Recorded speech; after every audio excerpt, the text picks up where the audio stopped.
A millionaire opens the trunk and finds his maid with newborn twins. The reason leaves him in shock and changes everything forever. A story that will touch your heart. Subscribe to the channel, leave a like, and comment on where you are watching from. The fine drizzle of June painted the windows of the mansion in the Upper East Side with small drops that slowly trickled down, creating irregular patterns on the glass. Edward Johnson, at 52, drove his BMW through the tree-lined streets of New York's most affluent neighborhood, feeling the weight of yet another exhausting day of meetings. About the new project from Johnson Construction. His graying temples shone under the yellowish light of the street lamps, and his hands, always impeccably manicured, gripped the steering wheel with the same mechanical precision with which he conducted his business. The automatic gate opened with a dull roar, revealing the spacious garage of his residence. Edward parked the car with calculated movements, turned off the engine, and remained silent for a few seconds, observing through the windshield the house that had become more of a space of solitude than a home. The exposed brick walls and perfectly manicured gardens contrasted with the emptiness he felt inside since Maria had left 5 years earlier. "I need to grab my golf clubs for tomorrow," he murmured to himself, recalling his commitment with the club partner. Edward always kept his sports equipment organized in the trunk of his second car, a silver sedan that he rarely used, but which remained in the garage like a mobile storage unit. As he walked to the vehicle, his footsteps echoed on the polished granite floor of the garage. The environment, illuminated by LED lights, had the characteristic smell of automotive wax and cleaning products. Edward inserted the key into the trunk lock, turned it with a precise motion, and lifted the metal lid. What he saw made his blood run cold. Crouched in the compartment, Maria Santos trembled like a leaf in the wind, her brown eyes wide with fear and shame. Her normally sleek black hair was now disheveled over her shoulders. She held against her chest 2 small bundles wrapped in pink and blue blankets, and Edward could hear the soft, desperate cries of newborns. "My God! Maria!" Edward's voice came out harsher than he intended, laden with shock and disbelief. "What are you doing here?" Maria tried to get up, but the cramped space and her postpartum weakness made the movement impossible. Tears began to stream down her brown cheeks, leaving shiny trails under the cold light of the garage. "Mr. Edward, I had nowhere to go," she stammered, her Florida accent thick with desperation. "Please, don't send me away.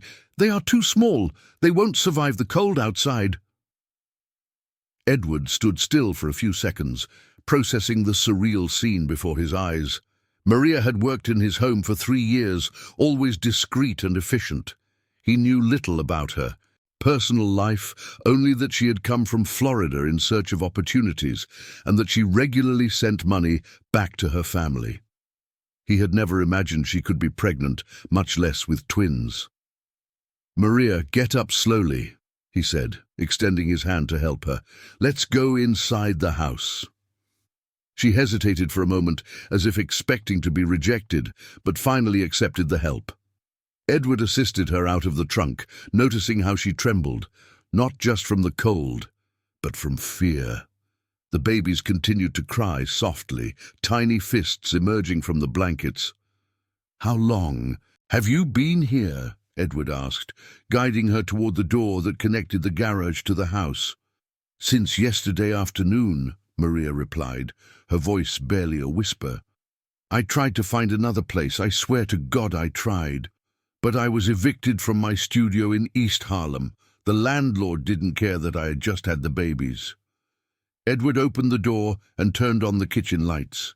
The space, always immaculate thanks to Maria's work, now seemed different under this new perspective. She had cleaned that floor countless times, prepared his meals on that marble countertop, organized every utensil in the fine wooden cabinets. "Sit down," he ordered, indicating one of the chairs at the dining table. "I'll get some towels and warm water." As Edward headed to the guest bathroom, Maria settled into the chair, still holding the babies against her chest. She looked around the kitchen, remembering all the mornings she had prepared her boss's breakfast coffee, always punctual at 7 o'clock. She had never sat at that table as a guest. She had always eaten standing up quickly before continuing her tasks. Edward returned with soft towels and a basin of warm water. "Do they need to be cleaned?" he asked awkwardly in front of the maternal situation.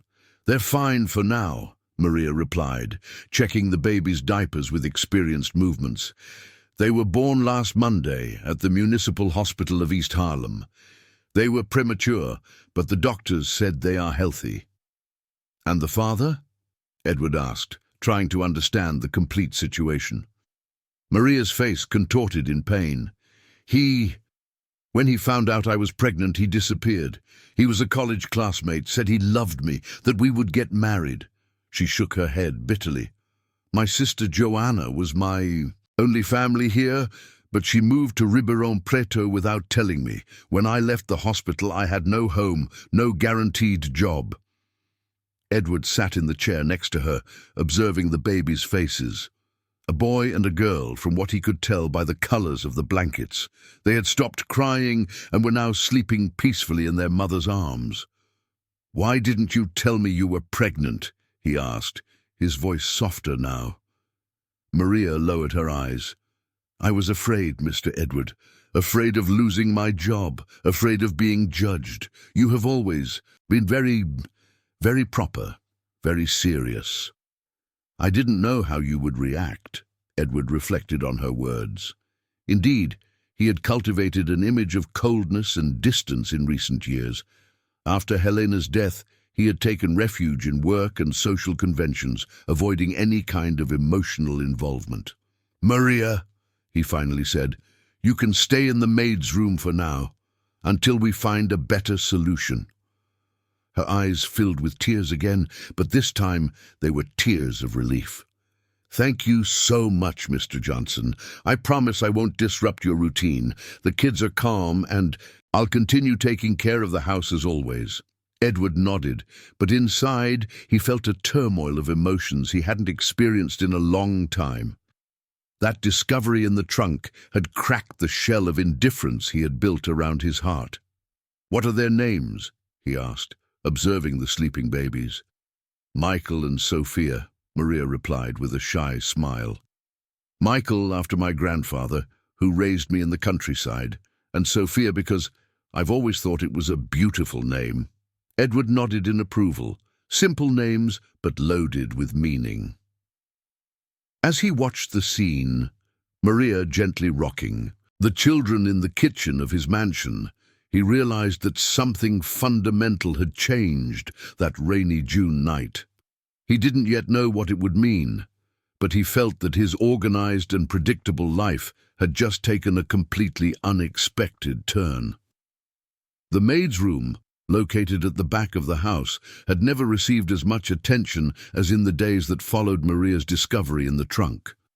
Edward found himself discreetly checking if she had managed to settle in properly, something he had never done in the 3 previous years of professional coexistence.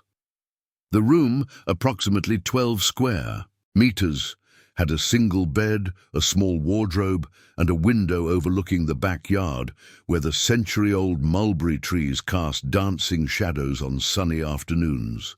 Maria had transformed the modest space into a makeshift nursery. She used drawers from the wardrobe as temporary cribs, lined with soft towels that Edward, surprisingly, had provided without her asking. The few clothes she owned shared space with diapers, bottles, and the few belongings of the babies she had managed to save from eviction. "Mr. Johnson," she said on Thursday morning, 3 days after the discovery, while preparing breakfast with Michael in her arms, and Sophia sleeping in the makeshift chair, "I don't want you to think I'm going to take advantage of the situation." Edward, sitting at the table in his impeccably pressed grey suit, looked up from the newspaper. There was something different in the morning routine. Not just the presence of the babies, but a new energy that hung in the air. The aroma of coffee mingled with the soft scent of baby powder, creating an atmosphere he hadn't experienced in a long time. "Maria, you are here because I allowed it," he replied, his voice maintaining the formal tone he had always used with her. "But there are rules that need to be established." She stopped stirring the eggs in the pan, tensing her shoulders. "Of course, Mr. Johnson. Please go ahead." "First, the nighttime crying cannot interfere with my sleep. I have important meetings and need to be well rested." He folded the newspaper with military precision. "Second, your work routine must remain the same. The presence of the children is not an excuse to neglect your responsibilities." "Understood," Maria murmured, turning her attention back to the pan. "Third," Edward continued, "I don't want any visitors or unusual activity in the house. This arrangement is temporary." The silence that followed was punctuated only by the sizzle of the eggs on the hot griddle and the occasional murmur of the babies. Maria served Edward's breakfast with the same efficiency as always, but he noticed her hands trembled slightly as she placed the plate in front of him. During the following 2 weeks, Edward established a strict routine of avoidance. He left for the office earlier and returned later, minimizing any casual encounters with Maria and the babies. However, no matter how hard he tried to keep his distance, some moments forced interactions. It was a Tuesday at the end of June when Edward arrived home around 10 at night and heard persistent crying coming from the back of the house. Initially, he tried to ignore it, turning the television up louder in his room. But the crying continued, anguished and desperate, cutting through the walls like a blade. After an hour of futile attempts to ignore the situation, Edward put on his robe and walked to the kitchen to get a glass of water. It was then that he saw Maria in the hallway, pacing back and forth with Sophia in her arms, softly humming a melody he didn't recognize. "She won't stop crying," Maria explained upon seeing him, her voice heavy with exhaustion. "I think it might be colic. Michael is sleeping, but she—" Edward watched the scene for a few moments. Maria wore a simple cotton nightgown, and her hair was tied up in a messy bun. There were deep circles under her eyes, and he realized she probably hadn't slept well since she arrived. "Do you know what you're doing?" he asked, trying to sound casual. "My grandmother had 8 children," Maria replied, continuing her rocking motion. "She taught me a few things when I was little. This song was what she sang to me when I had nightmares." The melody Maria hummed was sweet and melancholic, with words in English mixed with expressions from the countryside. Edward found himself paying attention to the lyrics, something about a star guiding the lost back home. "She's better," he observed, noticing that Sophia had stopped crying and was now looking at Maria with wide, curious eyes. "Babies sense when we're nervous," Maria explained. "My grandmother always said they are like sponges, absorbing everything we feel." Edward nodded, unsure of what to say. There was something deeply touching in Maria's dedication, in the way she rocked her daughter even after hours of exhaustion. "Edward," she said suddenly, using his name without the formal title for the first time, "can I ask you a question?" He hesitated. "Sure.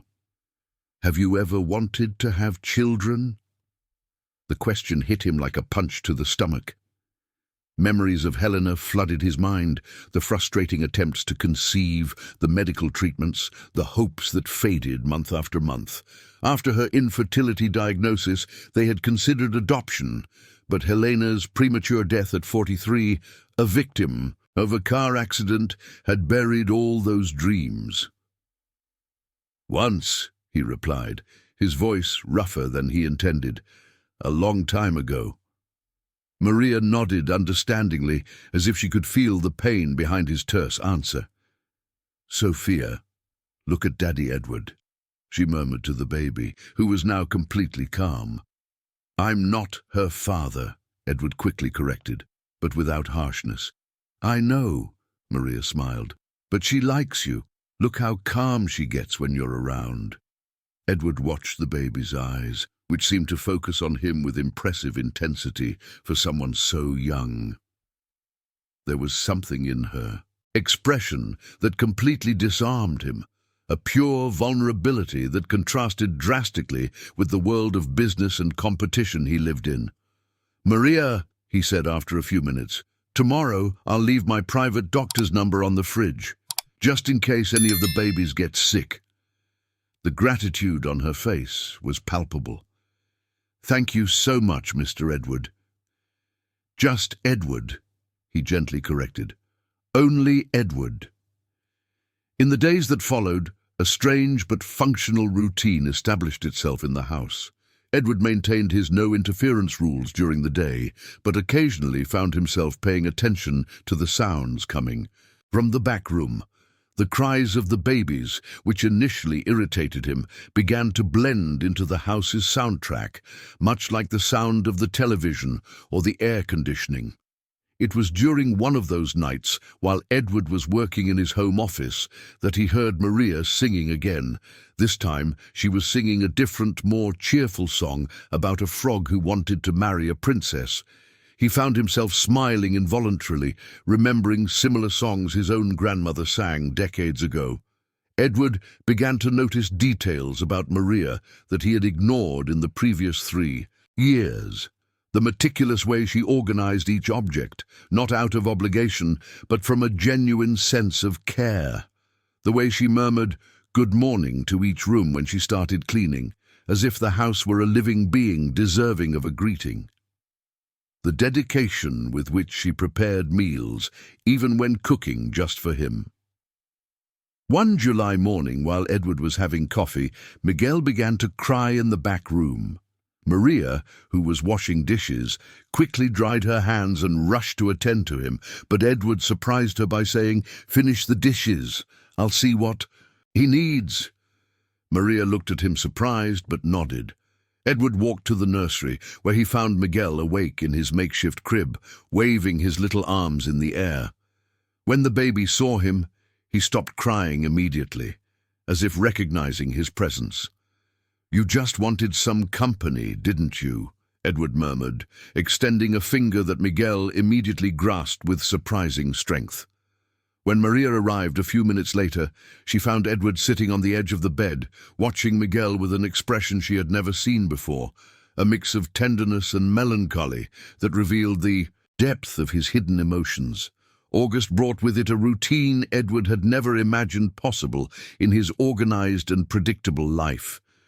Mornings began with the twins waking naturally at 5:30, followed by Maria's morning ritual, breastfeeding, diaper changes, bathing the babies, all executed with a precision that rivaled that of an experienced nurse. Edward, who had always woken at 6 for his morning run, found himself adjusting his schedule to avoid the busiest moments in the back room.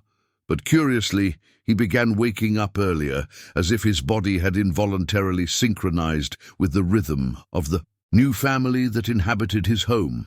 It was a Thursday morning when Edward, heading to the kitchen for his usual coffee, stopped abruptly upon seeing a scene that left him perplexed. Maria was sitting at the kitchen table, not as a maid, but as a teacher, with books spread out before her and a notebook where she was making meticulous notes. Miguel was sleeping in her lap, while Sophia rested in the high chair beside her. She was reading softly, but Edward caught a few words. Cognitive development, sensory stimuli, Montessori methodology. "Maria," he said, startling her. "What books are those?" She quickly closed the book, her cheeks flushing with embarrassment. "Sorry, Mr. Edward, it was just a hobby." Edward approached and read the title on the cover. Early Childhood Education, Theoretical and Practical Foundations. Next to it were other volumes on child psychology, developmental neuroscience, and innovative educational methodologies. "Hobby?" he repeated, raising an eyebrow. "These are university-level books, Maria, way too advanced to be just a hobby." Silence stretched between them, only broken by the soft murmurs of the babies. Maria lowered her eyes, like a child caught doing something forbidden. "Maria," Edward said, his voice softer, "tell me the truth." She took a deep breath as if preparing to confess a crime. "I graduated in education from the University of Florida. I specialized in early childhood education, and I had plans to pursue a master's degree." Edward slowly sat down in the chair across from her, processing the information. "You have a university degree and you're working as a domestic worker?" "When I came to New York 4 years ago, I couldn't validate my degree in time to get a job in my field," Maria quickly explained. "I needed to work immediately, to support myself and send money to my mother. Domestic work was what was available, and you always paid me well, treated me with respect." "Respect? Why didn't you ever tell me?" Edward asked, genuinely intrigued. Maria adjusted Miguel in her lap before responding. "Because I was afraid of seeming presumptuous, of you thinking I considered myself too important to do domestic work, and also because," she hesitated, "because I enjoyed working here. This house has become my refuge." Edward observed the books scattered on the table, noting the careful annotations in the margins, the colorful post-its marking important pages, Maria's neat handwriting summarizing and connecting concepts. It was the work of a genuinely academic mind interested in learning. "Were you studying these books on your own?" he asked. "Yes," Maria confirmed. "I've always dreamed of opening a community daycare in my hometown in rural Florida. My grandmother raised 12 children in addition to her own, all orphans or abandoned kids who showed up at her door. She inspired me to want to work in early childhood education. And what would you do differently in a traditional daycare?" Maria's eyes lit up, and Edward realized he had touched on a genuine passion. "I would implement methodologies that respect the natural development of children, create spaces that stimulate creativity without forcing premature learning. I would work especially with low-income families, offering not just care but quality education that is usually only available to more privileged children." Edward leaned forward, interested. "Go on." "See, for example," Maria said, picking up one of her notebooks, "I have a complete project here on how to organize learning spaces that stimulate all the senses, sensory gardens, art workshops with natural materials, libraries adapted for different age groups."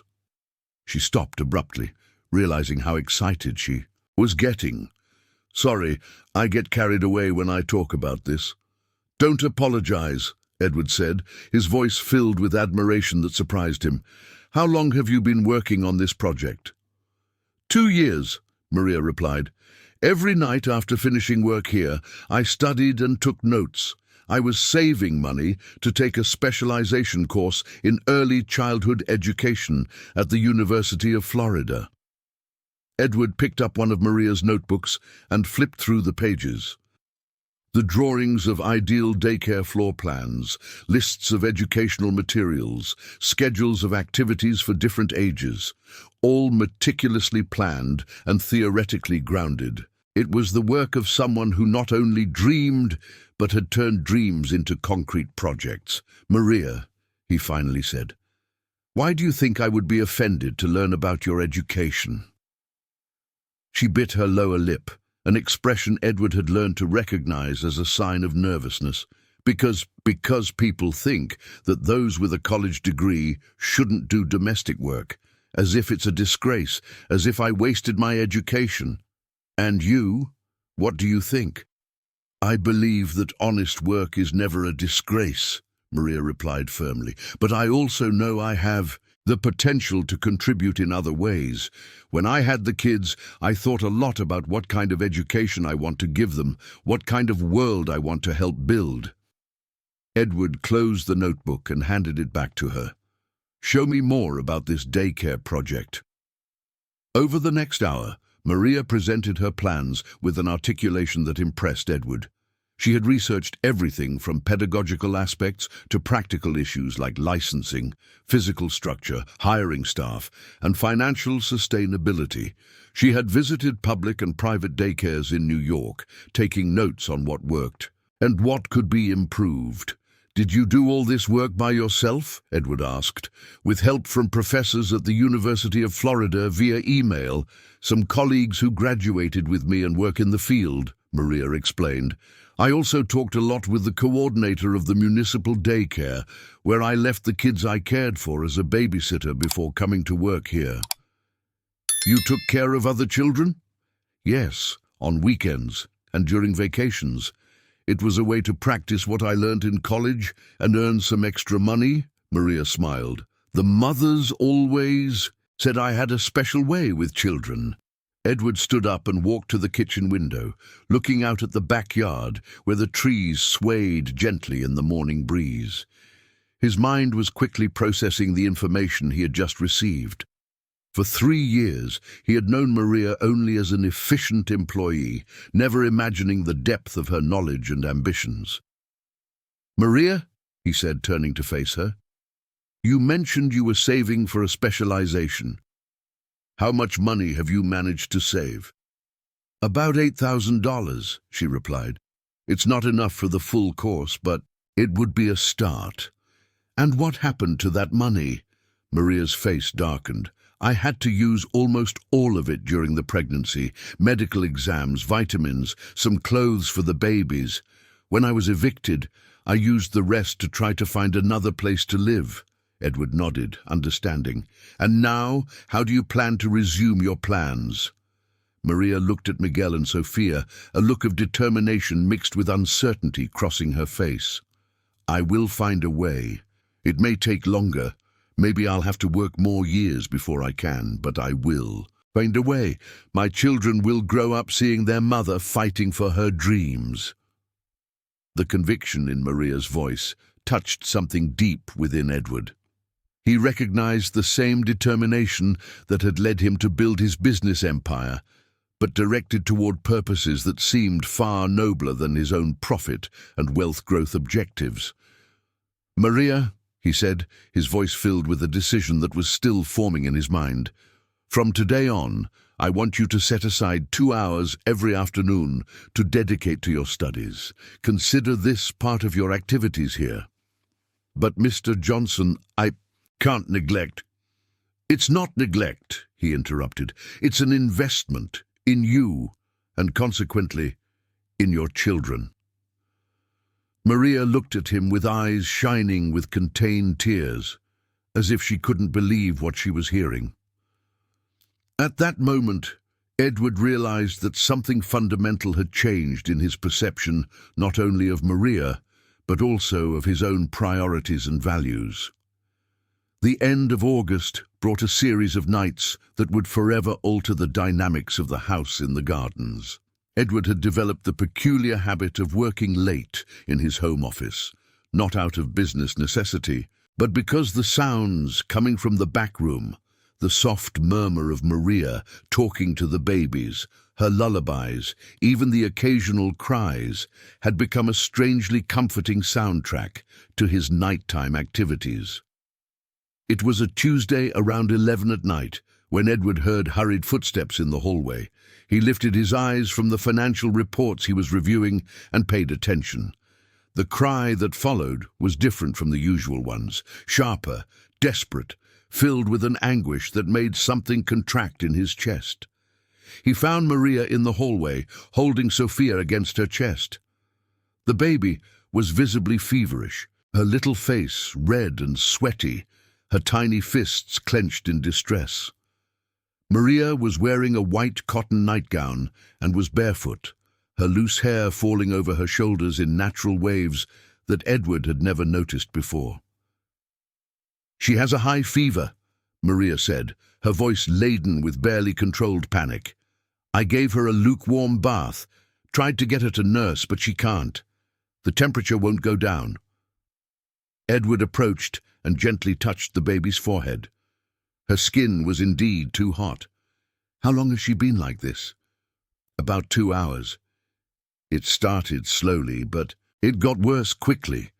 Tears began to stream down Maria's cheeks. "Edward, I don't have money for a private doctor, and the public emergency room at night. You know how it is." Edward knew exactly how it was. Endless lines, subpar care, unnecessary risks for such a small baby. Without hesitation, he said, "Put something on quickly. We're going to Mount Sinai Hospital." "But Edward, I can't afford it."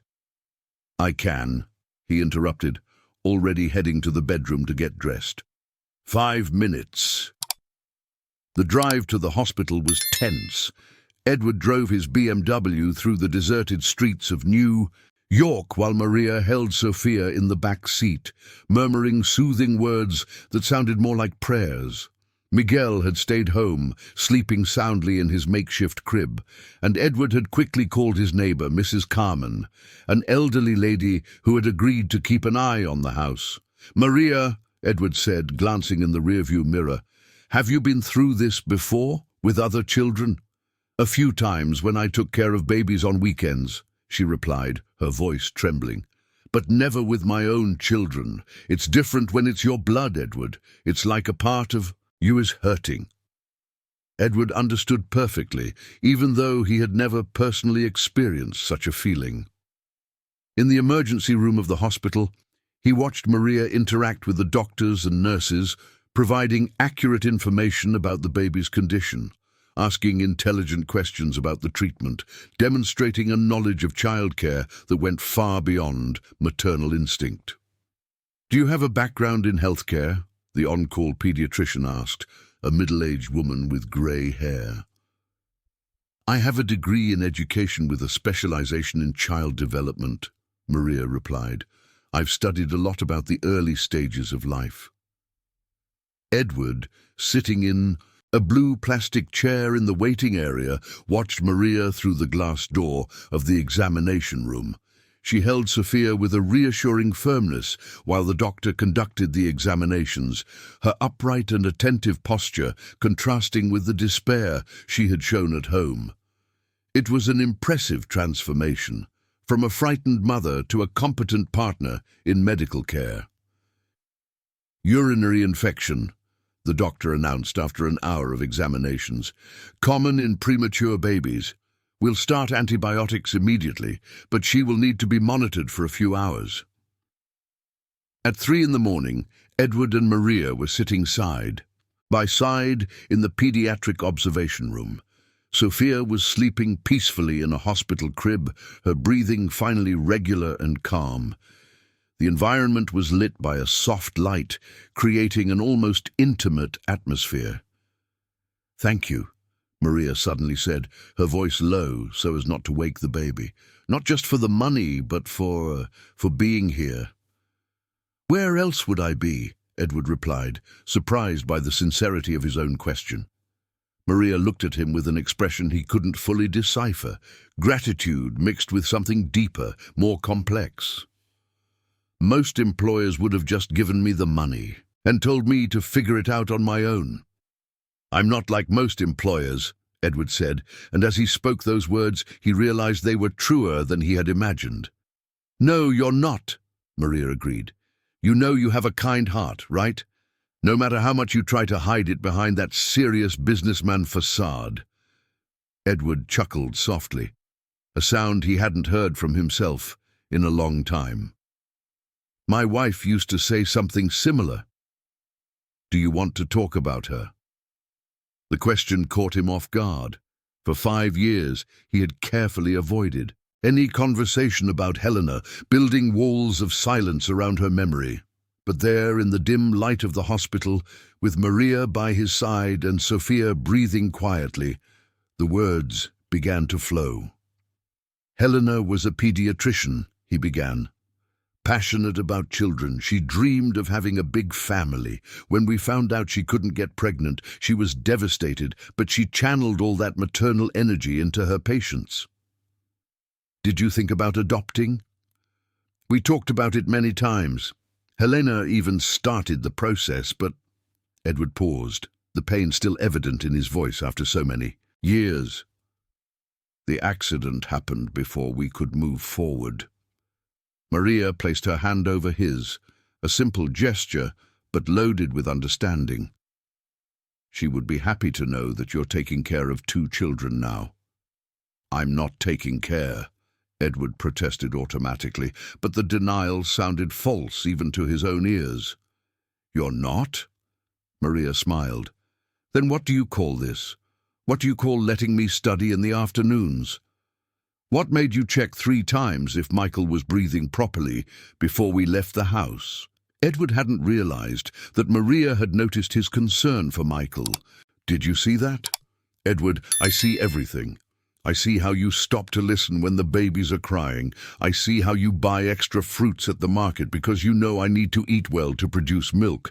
I see how you leave the kitchen lights on at night so I won't trip if I need to prepare a bottle.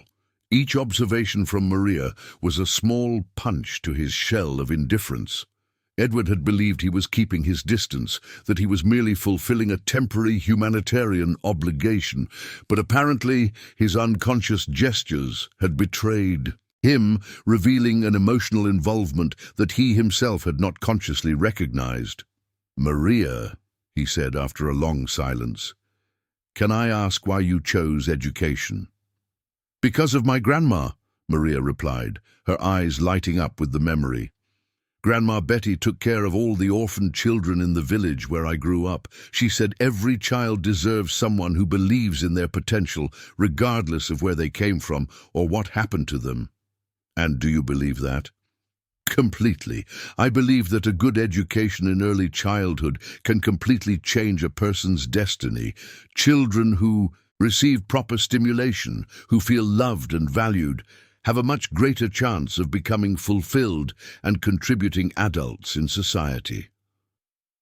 Edward absorbed her words, thinking of his own privileged but emotionally distant childhood, of the parents who had provided everything materially but little affection. And how do you plan to implement this philosophy in your daycare? Maria visibly brightened at the question. First, by providing an environment where every child feels unique and special, not just a number in a crowded room, but an individual with specific needs and potentials. She continued describing her plans, personalized activities for different learning styles, family involvement in the educational process, a nutrition program that considers the economic realities of each family, partnerships with health professionals to monitor child development. You've thought of everything, Edward commented, genuinely impressed.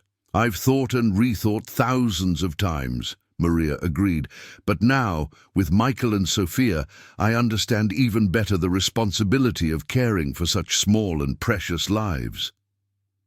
At 6 in the morning, when Sophia was discharged with a prescription and follow-up instructions, Edward carried the baby in his arms, while Maria organized the papers and medications.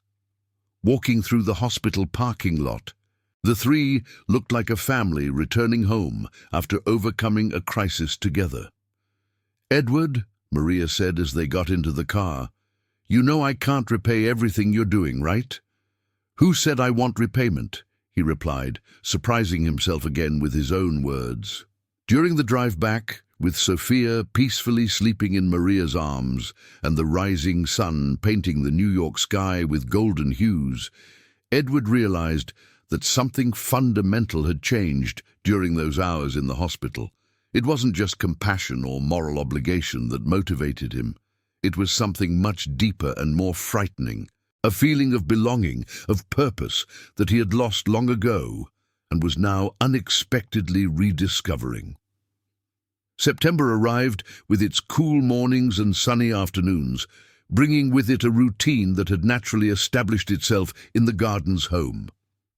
Edward found himself waking not to the alarm clock, but to the morning sounds coming from the back room, Maria softly talking to the twins, the gentle sound of running water during the baby's bath, the delicate dragging of her bare feet down the hallway toward the kitchen.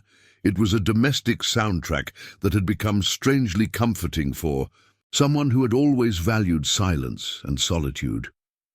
It was a Thursday morning when Maria, carrying Michael in her arms while Sophia rested in her chair, stopped at Edward's office door. He was focused on financial spreadsheets when he noticed her presence. "Edward," she said hesitantly, "can I do a deeper cleaning in your office today? There are some corners I can't clean properly with the babies around, but Michael is very calm today." Edward looked up from the spreadsheets, noticing how much Maria had changed physically since she arrived. Her face had lost the excessive thinness of the postpartum period.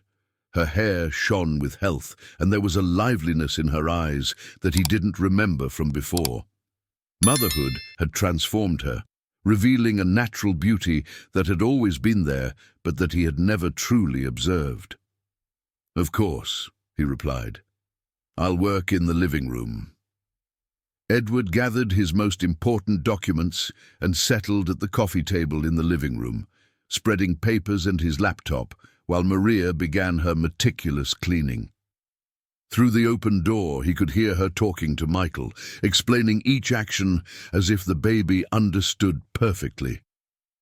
"Look at this mess Edward makes with all these papers. Let's organize it for him, okay, my love?" The word "dad" made Edward involuntarily lift his head. In recent days, Maria had started referring to him this way when talking to the babies, and although he had initially been bothered by the inaccuracy of the term, he now found that the word evoked a strange warmth in his chest. After an hour of focused work, Edward decided to check if Maria needed help. Entering the office, he found her kneeling on the floor in front of the wooden filing cabinet where he kept personal documents. Michael was peacefully sleeping in her lap while she held a time-worn envelope in her hands. "Maria," he called, startling her. "Sorry, Edward," she said quickly, trying to return the envelope to its place. "I was just cleaning, and this fell from the file. I didn't read anything, I swear." Edward approached and saw what it was. The envelope contained old correspondence, letters that Helena had written to him during a work trip in the last months of her life. Edward Johnson had documents he had kept, but never had the courage to reread. "It's fine," he said, but his voice was tenser than he intended. Maria immediately noticed the change in his tone. "Edward, if I violated your privacy in any way—" "You didn't violate anything," he interrupted, taking the envelope from her hands. "They're just old memories." Curiously, Maria didn't pull away. Instead, she settled more comfortably on the floor, adjusting Michael in her lap. "Do you want to talk about it?" Edward hesitated, holding the envelope between his fingers. For 5 years, he had avoided any conversation about Helena, any reminiscence about their marriage, any mention of the plans they had made together. But something in Maria's calm presence, in the way she held Michael, creating an atmosphere of domestic security, made him lower his guard. "They're letters from my wife," he finally said. "Helena. She wrote them during a work trip to Washington, D.C., 2 months before the accident." "You corresponded by letters, even with cell phones?" Maria asked with a curious smile. "It was her thing," Edward explained, sitting in the leather armchair in front of Maria. "Helena said letters were more intimate, more permanent, that when we write by hand, we put more thought into each word." "She was right," Maria agreed. My grandma used to write me letters when I was in college in Florida. I kept them all."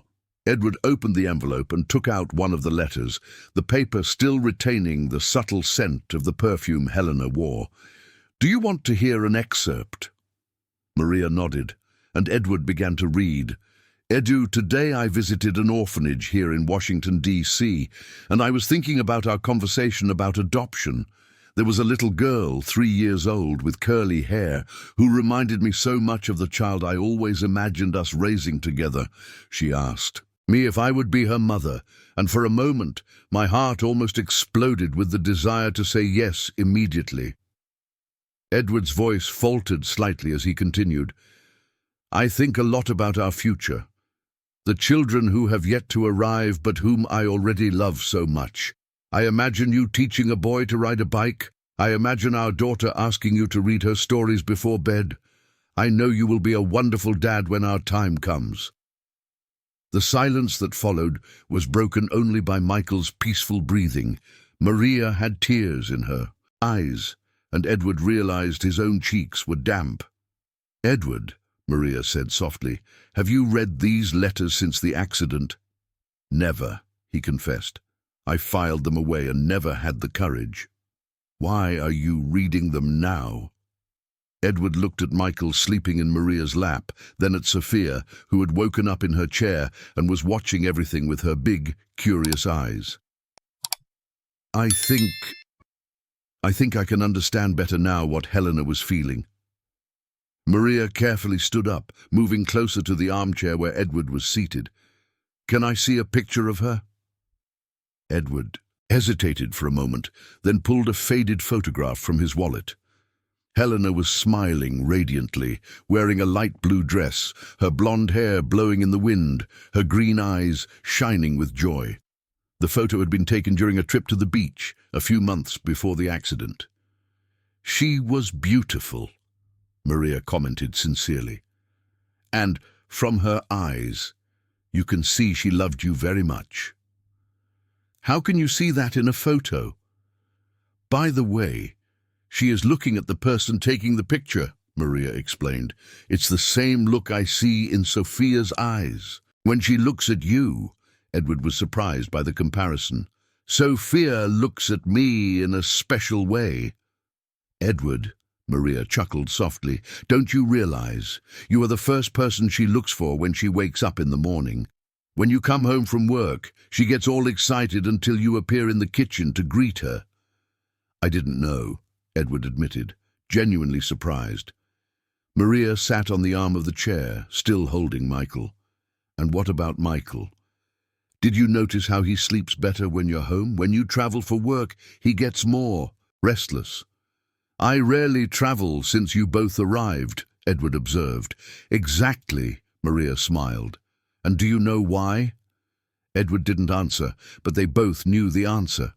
Gradually, unconsciously, he had reorganized his life around their presence. Meetings he once accepted without question were now carefully evaluated. Business trips were postponed or cancelled for reasons he couldn't rationally explain. "Maria," he said after a moment, "can I ask you something about the twins' father?" Her face tensed slightly, but she nodded. Did you love him?" Maria lowered her eyes, gently stroking Michael's head. "I thought I did." "Ryan was smart, charismatic, said all the right words. He promised marriage, promised a life together, promised we would build something beautiful. What happened? When I told him about the pregnancy, he completely changed. He said he wasn't ready to be a dad, that his career was a priority, that I should handle the situation on my own." The bitterness in her voice was evident. "He blocked my phone, moved away, disappeared as if he had never existed." Edward felt an unexpected anger rising in his chest. "He doesn't know the children he lost." "No," Maria agreed. "And honestly, Edward, looking back, I think it was for the best. Michael and Sophia deserve to be loved unconditionally, not seen as obstacles to someone's dreams." "And you? How do you feel about that now?" Maria looked directly at Edward, her brown eyes reflecting a maturity beyond her 28 years. "I feel grateful. Grateful because I discovered I am stronger than I ever imagined. Grateful because my children taught me what true love is. And grateful because—" She paused, as if deciding whether to continue. "Grateful for what?" Edward encouraged her. "Grateful because it brought me here, to this house, to this life I never thought possible." She smiled shyly. "Sometimes I think the worst situations in life are just disguises." Edward absorbed her words, thinking about how his own perception of events had changed. That traumatic discovery in the trunk, which he had initially seen as an unwanted complication, now felt like the beginning of something he could no longer imagine living without. "Maria," he said, his voice heavy with the decision he was making at that very moment. "What if I told you I have a proposal that could change everything?" The month of October brought a different energy to the house in Florida. The fruit trees in the backyard began to bloom, filling the air with a sweet and delicate aroma that mingled with the increasingly familiar sounds of the twins exploring the world around them.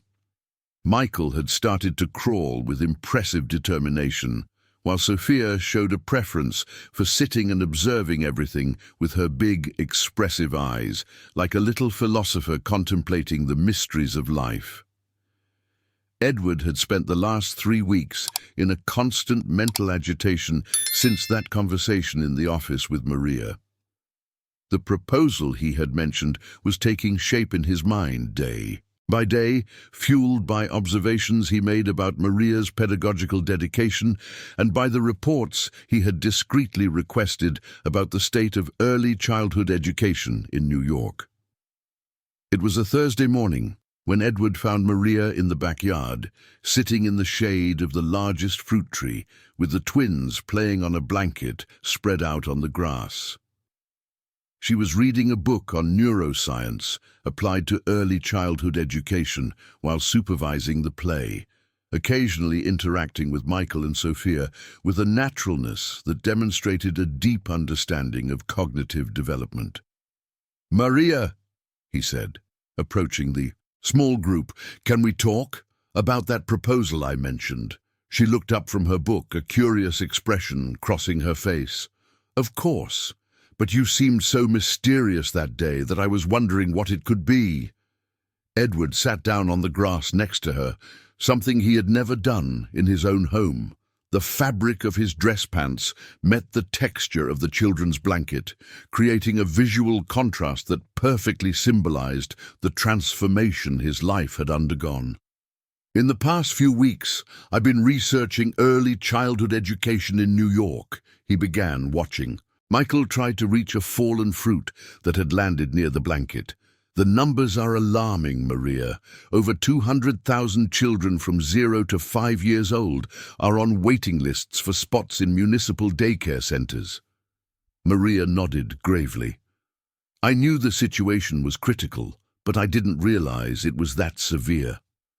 And quality private daycare centers are inaccessible for most families," Edward continued. "Families are trapped in a cycle. They need to work to survive, but they have nowhere to leave their children safely and with adequate stimulation. That's exactly why I've always dreamed of opening a community daycare," Maria said, her tone gaining passion, "to break that cycle, to offer quality education regardless of families' financial conditions." Edward took a deep breath, preparing to verbalize the idea that had been maturing. "What if I told you we could do this? Not just a daycare, but a network of daycare centers." Maria looked at him confused. "Edward, a network of daycare centers requires a huge investment. I have the pedagogical knowledge, but I don't have the capital." "I do," Edward gently interrupted. "I have capital, business knowledge, contacts in the construction industry, experience in managing large-scale projects." The book slipped from Maria's hands as she processed what she had just heard. "Are you serious?" "Completely serious. I'm proposing a partnership, Maria. I would provide the initial capital and business expertise, and you would be responsible for the pedagogical design, training the staff, and implementing the educational methodologies." Sophia, as if sensing the importance of the moment, let out a joyful gurgle and stretched her little arms toward Edward, who automatically picked her up. The naturalness of the gesture did not go unnoticed by Maria. "But Edward," she said, her voice laden with disbelief and hope, "in equal parts, you're talking about millions of dollars in investment. Why would you do this?" Edward looked at Sophia in his arms, then at Michael, who had managed to reach the fruit and was examining it with scientific fascination, and finally at Maria. "Because in the last few months, being with you all, I've rediscovered something I lost when Helena died." "What?" Purpose, he answered simply. For 5 years, my life was about accumulating money, expanding businesses, competing in the market. But for what? What good is all of this if it doesn't create a positive impact on other people's lives? Maria took his free hand, her eyes shining with contained tears. Edward, are you sure about this? It's a huge decision. Maria, in the last 3 months, I've seen you work with Michael and Sophia. The way you stimulate their development, how you turn every moment of the day into a learning opportunity, how you balance love with education. Edward paused, organizing his thoughts. You have a gift, Maria. A rare talent that is being wasted because society does not offer adequate opportunities. But I don't have business experience, Maria protested. I know about pedagogy, about child development, but managing a company. You'll learn, Edward said with conviction, just like you learned to be a mother to premature twins on your own, just like you developed a complete pedagogical project studying on your own at night. You have intelligence, dedication, and most importantly, you have a genuine passion for what you do. Maria abruptly stood up, starting to pace back and forth, a nervous agitation taking over her body. Edward, this is everything I've always dreamed of, but it's too big, too important. What if I fail? What if I can't meet the expectations? Edward stood, up as well, still holding Sophia. Maria, look at me. When she stopped and faced him, he continued, Do you think Helena would be proud if she knew I was using our wealth to create educational opportunities for underprivileged children? Of course she would. Yes, Maria replied without hesitation. So it's not about meeting my expectations. It's about honoring her memory and creating a better future for Michael, Sophia, and hundreds of other children. Maria sat back down on the blanket, pulling Michael into her lap. For a few minutes, they remained silent, each lost in their own thoughts. The sound of birds singing in the cherry trees mixed with the joyful murmurs of the babies, creating a pastoral soundtrack for one of the most important conversations of their lives. How would it work? Maria finally asked. Edward smiled, realizing she had shifted from if to how. First, we would formalize an educational foundation. You would be the educational director, and I would be the administrative director. We would start with a pilot daycare, probably in East Harlem, where the need is greatest. And what would my real involvement in the decisions be? 50%, Edward replied without hesitation. All important decisions would be made together. I may have the money, Maria, but you have the knowledge that truly matters.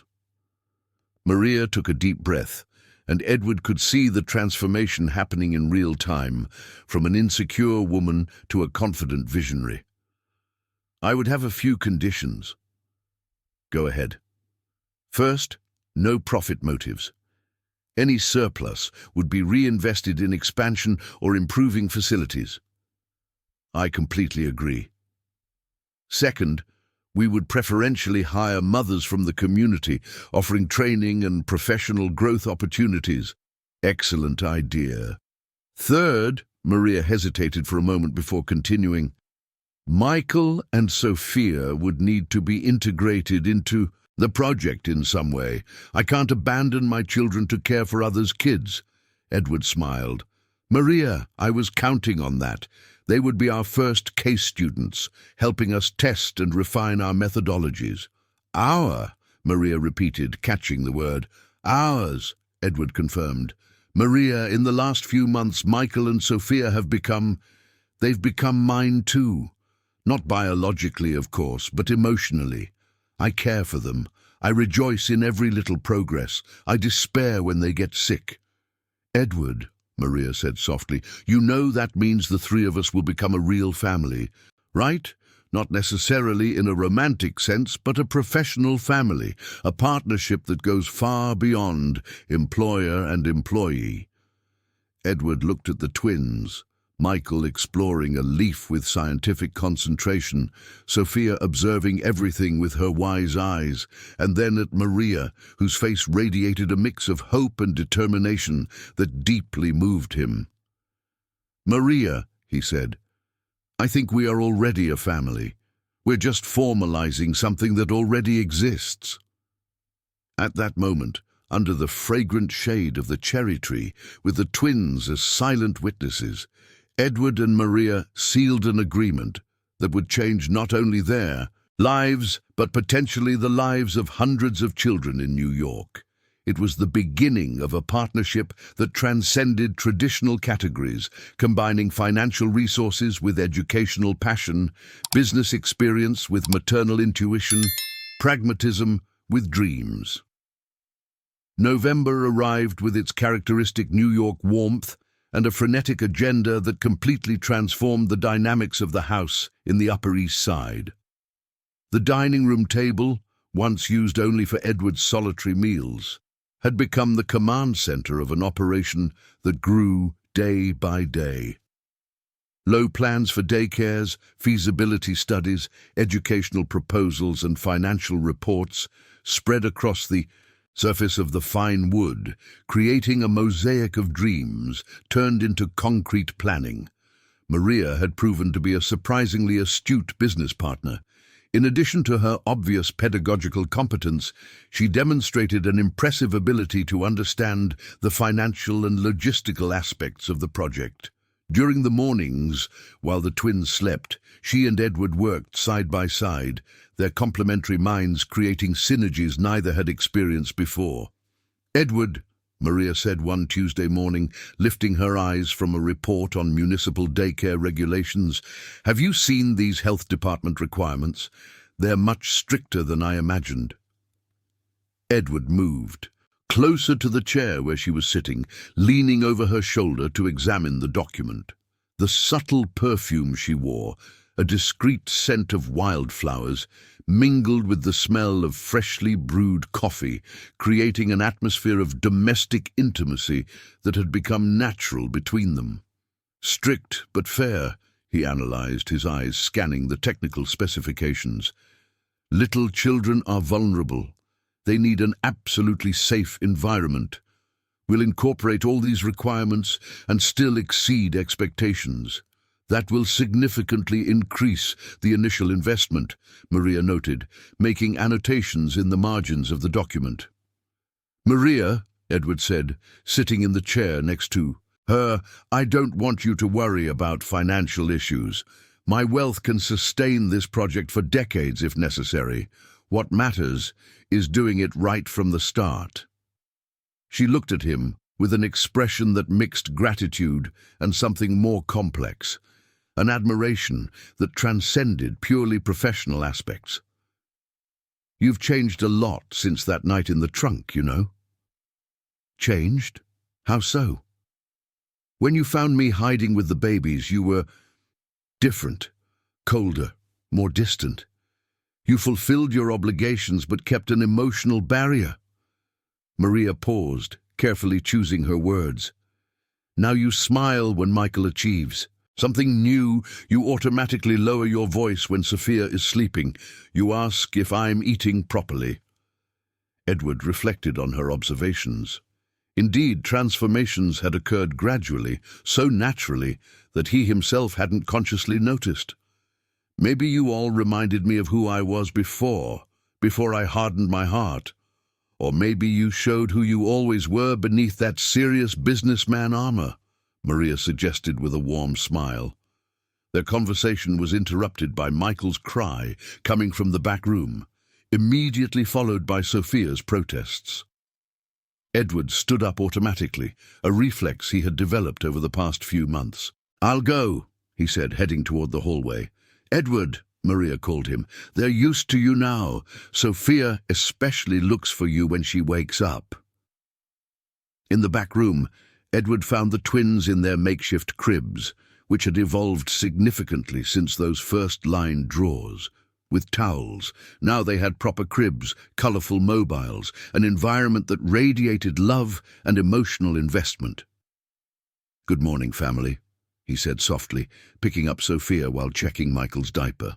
The word family had become natural on his lips, a verbal acknowledgement of the emotional reality that had been established.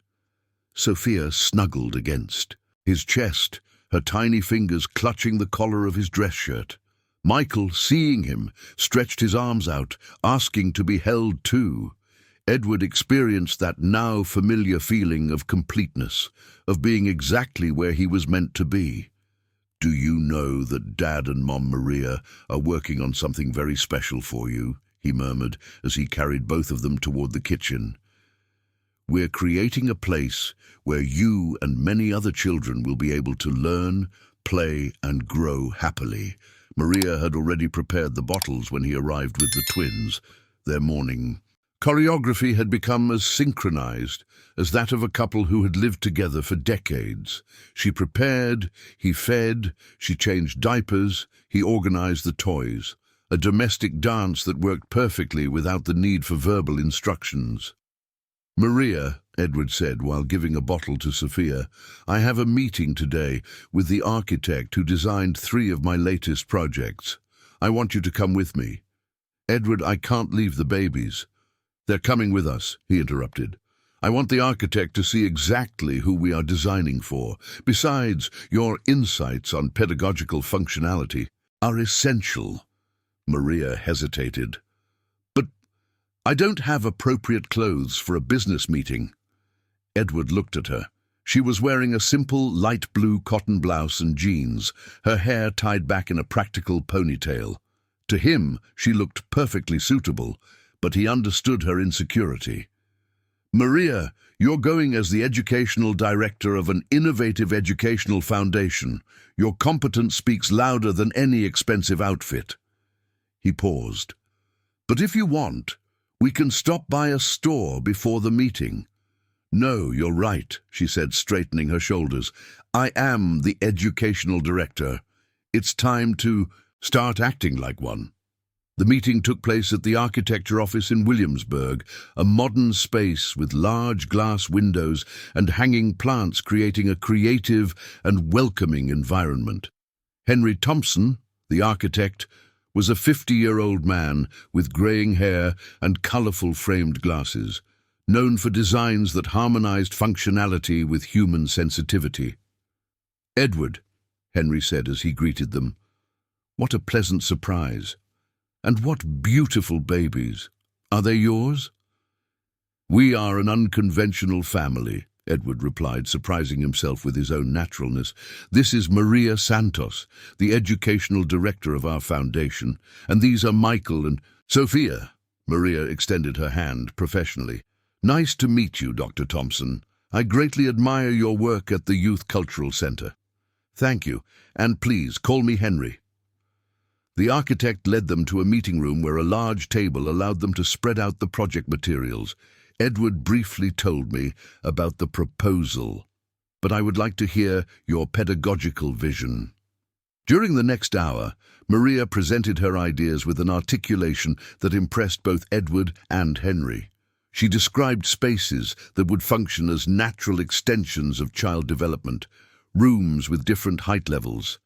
To stimulate movement, sensory gardens with aromatic plants and varied textures, reading areas with acoustics specially designed for storytelling. "Fascinating," Henry commented, sketching as Maria spoke. "Have you thought about how natural light affects children's sleep cycles?" "Yes," Maria replied enthusiastically. "Ideally, we would have skylights with filters that automatically adjust according to the time of day, simulating natural cycles even indoors." Edward watched the interaction between Maria and Henry with growing admiration. She not only sustained the technical conversation, but led innovative aspects that he hadn't even considered. He was witnessing, in real time, the transformation of the insecure domestic worker into the competent professional that had always existed beneath the circumstances. "And what about inclusion?" Henry asked. "Children with special needs?" "Fundamental," Maria replied without hesitation. "Every space must be universally accessible from the initial design. ramps, adapted restrooms, tactile and visual signage, spaces that accommodate different types of mobility and communication. "Maria," Henry said, closing his sketchbook, "in 30 years of architecture, I have rarely encountered clients with such a clear and human vision. It would be an honor to develop this project with you." As they left the office, carrying the twins who had behaved exemplary during the meeting, Edward felt an euphoria he hadn't experienced in a long time. Not the superficial satisfaction of closing a lucrative deal, but the deep joy of building something truly meaningful. "Maria," he said as they walked toward the car, "you were brilliant in there." She blushed slightly. It was exciting to talk about these ideas with someone who truly understands. "You know, Edward, for the first time since I graduated, I feel like I can really make a difference." "You already are," Edward replied, helping her secure the babies in their car seats. "Not just in the daycare project, but in my life, in Michael and Sophia's lives. You've transformed our house into a home." Maria paused, her hands still adjusting Sophia's safety straps. "Edward, can I confess something?" "Of course." "That night in the trunk when you found me, I was sure my life was over, that I would be just another statistic of a single mother in a homeless situation." She straightened up, looking directly at him. "I never imagined it would be the beginning of the best phase of my life." Edward felt something stir in his chest, a complex emotion that combined gratitude, affection, and something more dangerous that he wasn't yet ready to name. "For me too, Maria, for me too." As they drove back home, with the twins asleep in the back seat and Maria flipping through Henry's preliminary sketches, Edward realized he had found something he hadn't even known he was searching for. A partnership that transcended traditional categories, a family that had formed by the most unlikely circumstances, a purpose that gave meaning to all his accumulated wealth. December arrived, bringing with it the intense heat of a New York summer and an emotional agitation that Edward did not expect. The Educational Foundation had been officially registered under the name Helena and Maria Institute for Child Development, a tribute that had made both Maria and Edward cry during the ceremony at the registry office. The land for the first daycare had been acquired in East Harlem, symbolically just a few blocks from where Maria had been evicted months earlier, and construction would begin in January. But it was in the intimacy of the house in the gardens that the true transformations were happening. Michael and Sophia, now 8 months old, had become tireless little explorers. Michael crawled all over the house with the determination of an archaeologist in search of discoveries, while Sophia preferred to sit strategically in places where she could observe all the activities, like a little supervisor of domestic affairs. It was a Saturday morning when Edward woke not to the alarm clock, but to the sound of laughter coming from the kitchen. When he went downstairs, he found a scene that made his heart race unexpectedly. Maria was sitting on the kitchen floor, still in her nightgown, with her hair down in natural waves over her shoulders, while Michael and Sophia explored a mountain of pots that she had spread across the floor.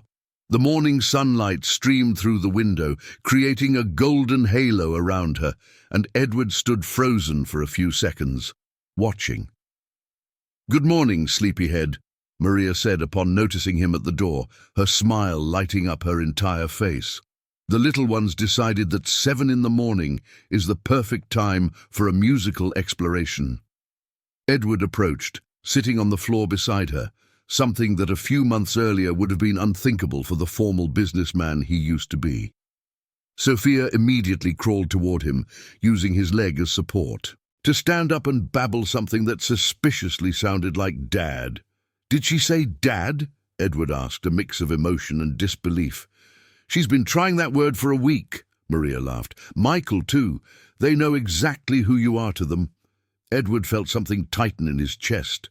For months, he had tried to maintain emotional distance, defining his relationship with the twins in practical terms: temporary help, humanitarian obligation. But at that moment, With Sophia clinging to his shirt and Michael abandoning the pots to crawl over to him, the truth became undeniable.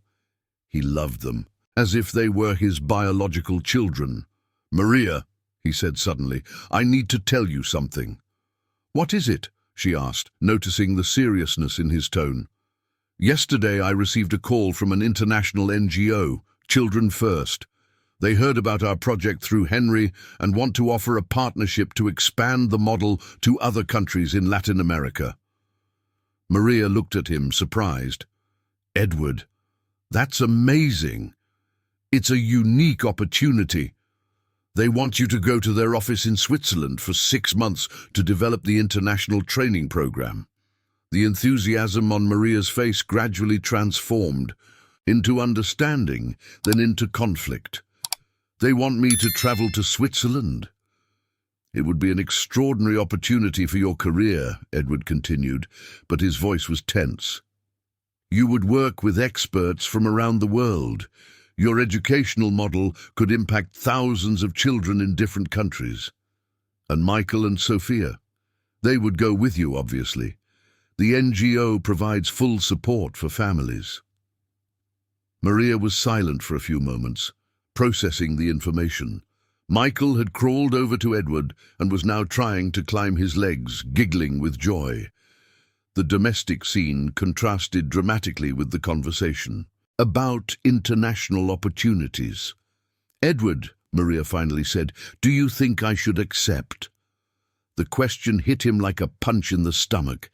The rational part of Edward knew that the answer should be yes. It was a unique opportunity for Maria to expand her horizons, develop professionally, and make a global impact with her work. But the emotional part, the one that had quietly grown over the past few months, screamed in despair at the thought of losing her. I think you should consider all your options," he replied, trying to sound neutral. Maria studied him closely, as if she could read his thoughts. "You didn't answer my question." Edward stood up abruptly, carrying Sophia in his arms. "Maria, I can't make this decision for you. It's your career, your life. But you have an opinion. My opinion shouldn't influence your professional choice." Maria also stood up, picking up Michael, who had started to whimper. "Edward, look at me." When he finally met her gaze, she continued, "In the past few months, we've built something together. Not just the daycare project, but this." She gestured to the messy kitchen, the babies in their arms, the domestic space they had created. "Do you really believe I could just abandon all of this?" "It wouldn't be abandonment," Edward protested. "It would be professional growth." "And you? How do you feel about the possibility of me leaving?" The direct question forced him to confront feelings he had been avoiding. Edward looked at Sophia in his arms, then at Michael in Maria's arms, finally at her face, which had become as familiar as his own reflection. "Maria," he said, his voice lower, "honestly, the idea of you leaving terrifies me." "Why?" "Because—" He hesitated, struggling to find words that expressed the complexity of his feelings. "Because in the past few months, for the first time since Helena died, I wake up every day with a reason to be alive. And that reason is you three." Maria stepped closer to him, her eyes shining with an emotion he couldn't fully identify. "Edward, you know this has changed everything for me too, right?" "What do you mean?" "I've never met a man who saw me as an intellectual partner, who valued my ideas, who invested in my dreams." She paused, adjusting Michael in her arms. "Ryan, she said she loved me but disappeared at the first sign of trouble. You found 2 babies in your trunk and turned that into a family." Edward felt the air leave his lungs. "Maria, let me finish," she gently interrupted.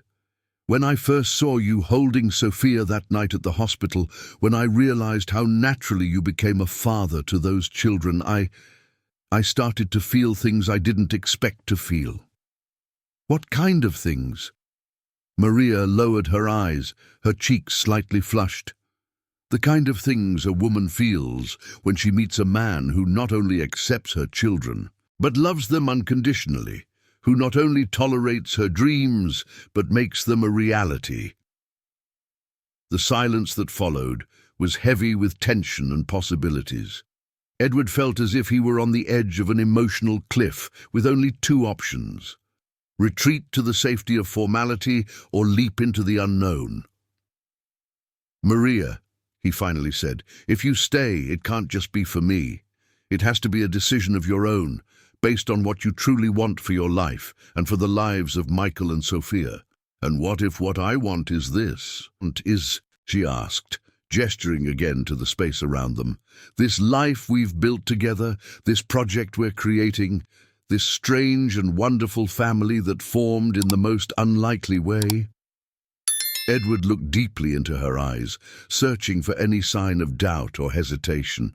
He found only determination and a tenderness that made his heart race. "Then I would say, we are three very lucky people," he replied, his voice laden with an emotion he no longer tried to hide. Sophia, as if sensing the crucial moment, chose that instant to clearly babble, "Daddy!"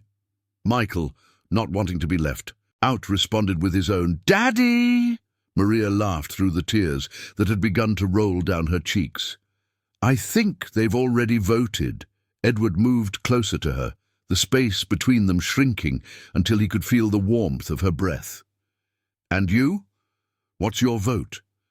"My vote," Maria said, rising on her toes, "is that some gifts come wrapped in the most unexpected circumstances." When their lips met, it was as if all the months of unresolved tension, all the carefully guarded feelings, all the affection that had silently grown between them, finally found expression. It was a soft kiss, tentative at first, then more assured, laden with promises and possibilities.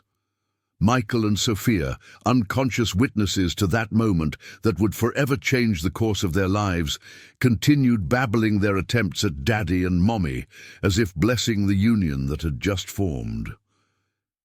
January 2025 arrived with torrential rains that turned New York into a large, muddy construction site, but nothing could dampen the excitement that hung over the house in the gardens.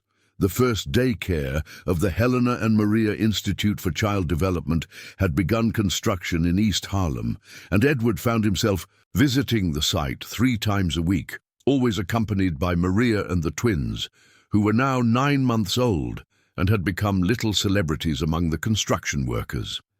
It was a Monday morning when Edward woke up to Sophia trying to climb into his bed, having escaped from her crib with the impressive agility she had recently developed. Maria appeared in the bedroom doorway a few seconds later, her hair still tousled from sleep, wearing a light blue nightgown that Edward had come to consider the most beautiful sight in the world. "Little escape artist in action," she laughed, picking up Sophia. "Michael is still sleeping, but our little adventurer decided that 6 in the morning is the perfect time to explore the house." "Come here, little explorer," Edward said, extending his arms to Sophia, who immediately threw herself in his direction with joyful giggles. In the past 2 months, since that transformative kiss in the kitchen, they had established a new family dynamic that worked with a surprising naturalness. Maria had moved into the master bedroom with Edward, while the twins occupied what had once been the guest room, now completely remodeled into a proper nursery. There was no rush for an official wedding or grand romantic declarations. They simply lived as a family that had found each other in the most unlikely way. "Edward," Maria said, sitting on the edge of the bed, "yesterday I received a call from the municipal education secretary. She wants to meet with us." "Is that good or bad?" Edward asked, tickling Sophia, who responded with contagious laughter. "Good, I think. She heard about our project and wants to discuss a possible public-private partnership to expand the model." Edward stopped playing with Sophia and looked seriously at Maria. "Are you ready for this? For our small personal project to become something on a municipal scale?" It's what I've always dreamed of, Maria replied, but there was a note of hesitation in her voice. To impact as many children as possible. But I'm also afraid that government bureaucracy will stifle the essence of what we're creating. Then we set clear boundaries from the start, Edward said with the confidence of someone who had navigated complex corporate waters for decades. We maintain our pedagogical autonomy, we uphold our quality standards, and we only accept partnerships that truly add value. The sound of crying from the next room interrupted the conversation. Michael had woken up and, as always, demanded immediate attention. Maria stood up to attend to him, but Edward stopped her with a gesture. I'll go. You rest a little longer. Finding Michael standing in his crib, holding onto the rails and crying indignantly for being left behind in the morning adventure, became a familiar scene that never failed to touch Edward's heart. The boy immediately stretched his arms upon seeing him, stopping his cries instantly. "Good morning, champ," Edward murmured, picking him up. "Did your sister go exploring without telling you? Is that what made you upset?" Carrying Michael back to the master bedroom, Edward found Maria and Sophia already engaged in a play session on the floor, using the bed cushions to create small obstacles that Sophia was trying to overcome with determination. "Do you know what I'm thinking?" Maria said, looking up as Sophia crawled over a cushion. "What?" "That maybe it's time to make some things official, not just the Institute, but us." Edward sat on the floor beside her, still holding Michael. "What do you mean, make it official?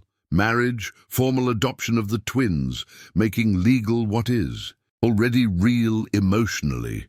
Maria paused, watching his reaction. "I know it might seem rushed." "Maria," Edward gently interrupted, "there's nothing rushed about making official something we've been living for months.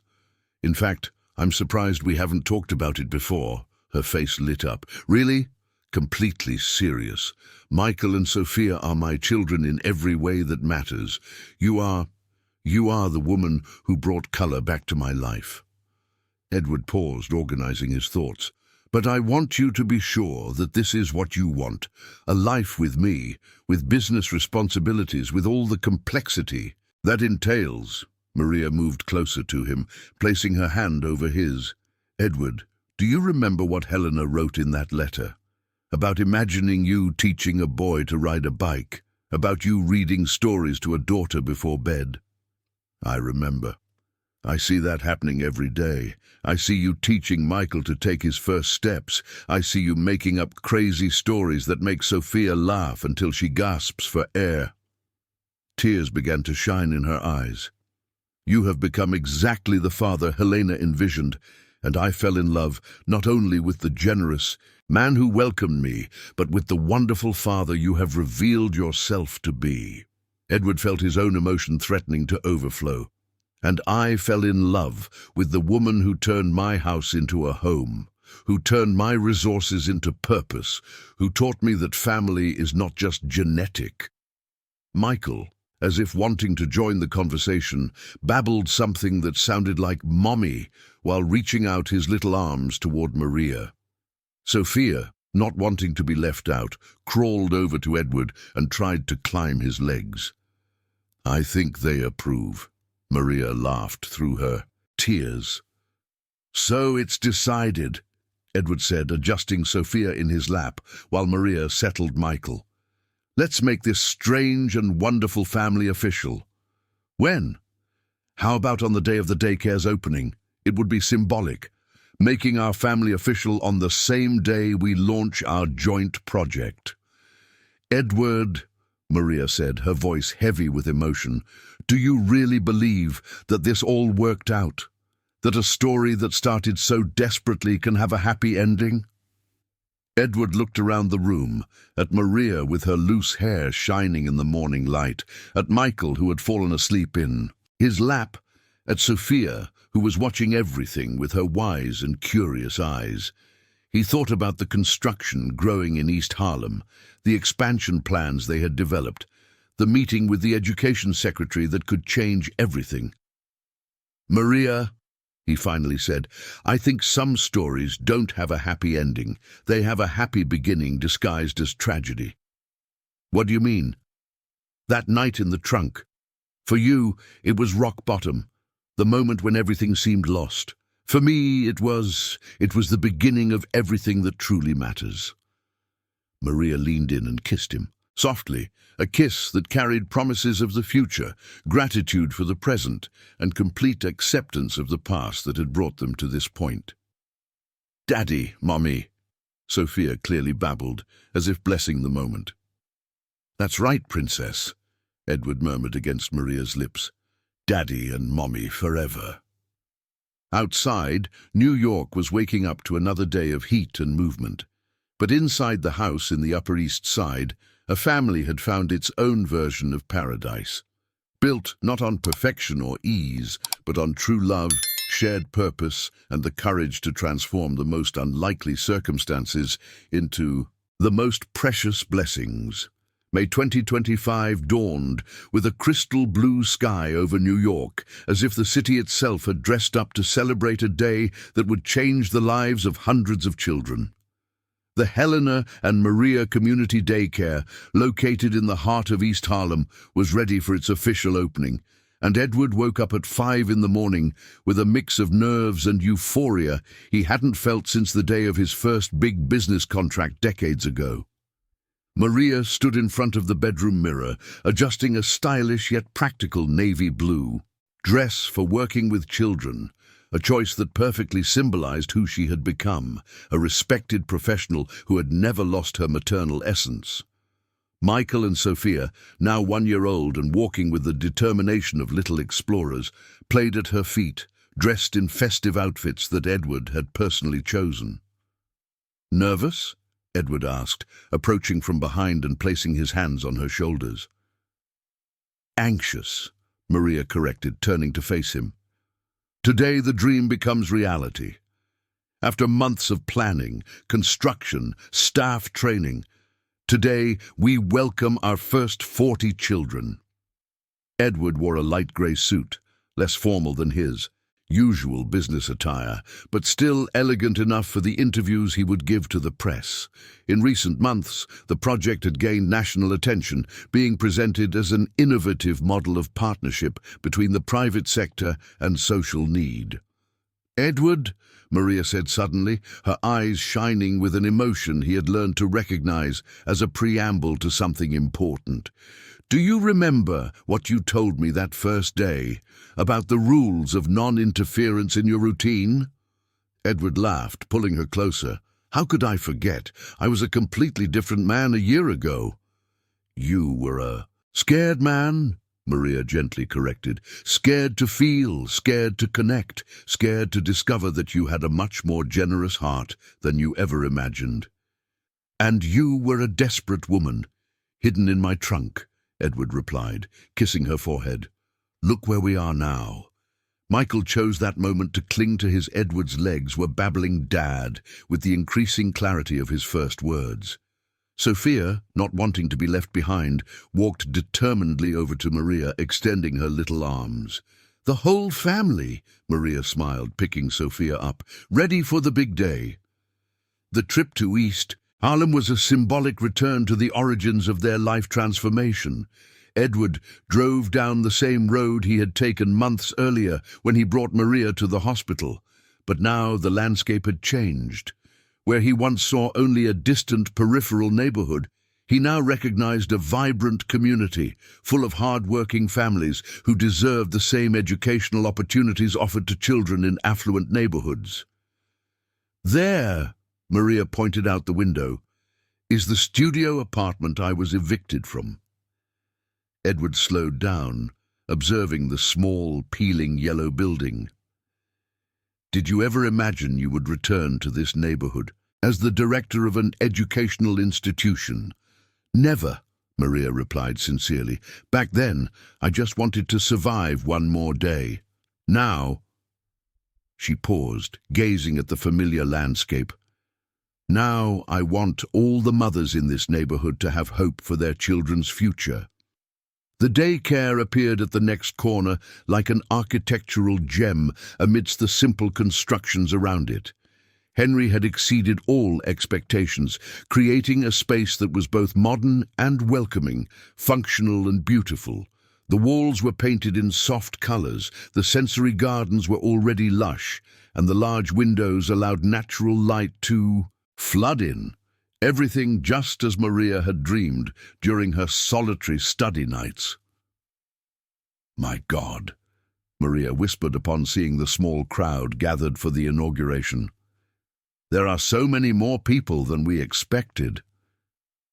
Indeed, besides the 40 families who had enrolled their children, there were journalists, city representatives, other business people interested in replicating the model, and dozens of neighborhood residents curious to see the new institution.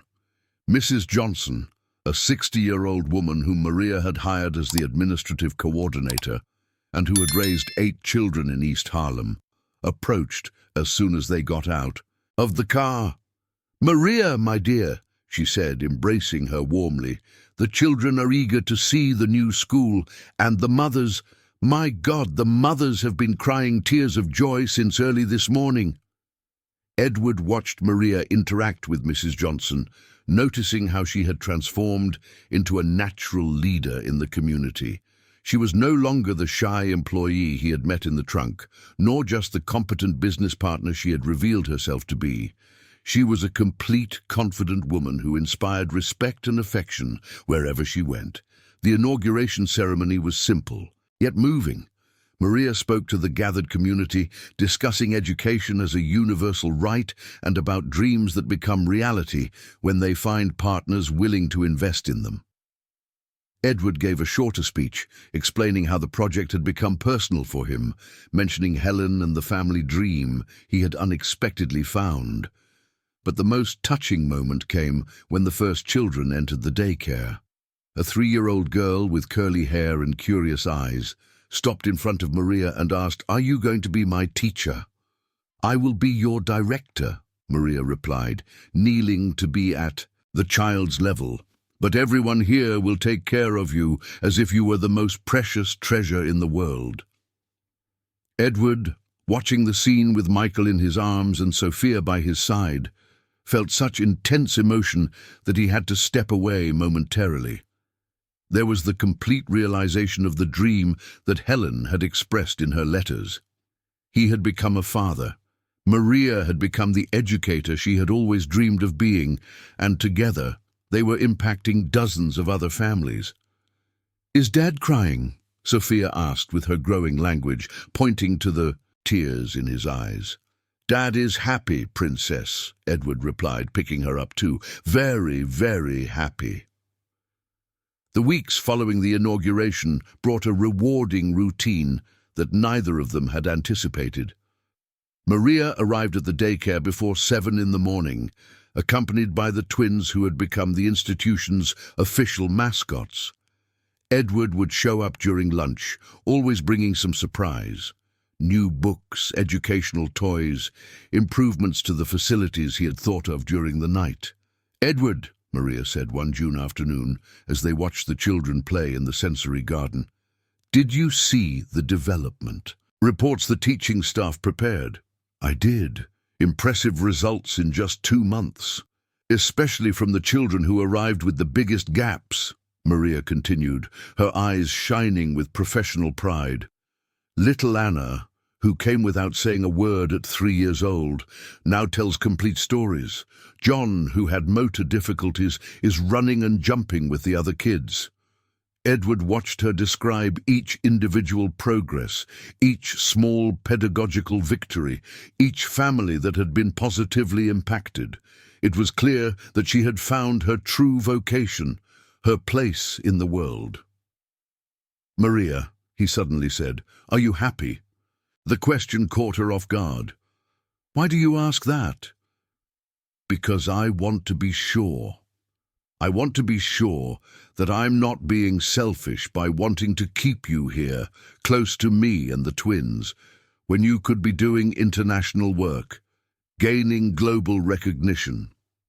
Maria turned fully to face him, her eyes serious and determined. "Edward, do you want to know what happiness is for me? I do. It's waking up every day, knowing that I will spend the day making a difference in the lives of real children, with names and stories I know. It's seeing Michael and Sophia grow up in an environment where they are loved and encouraged. It's working alongside the man who believes in my dreams and makes them come true." She paused, taking his hand. "It's having built a family and a mission at the same time, without having to choose between them." Edward brought her hand to his lips, kissing it gently. "Then we are two very lucky people." "Three," Maria corrected, pointing to Michael and Sophia, who were playing with other children in the sand. "Three people who discovered that, sometimes, happy endings begin in the most desperate moments." As the sun set over East Harlem, painting the sky with golden hues that reflected in the windows of the daycare, Edward realized he had found something far more valuable than business success or the accumulation of wealth. He had found purpose, family, and true love, all thanks to that traumatic discovery in his trunk that had turned out to be the greatest gift of his life.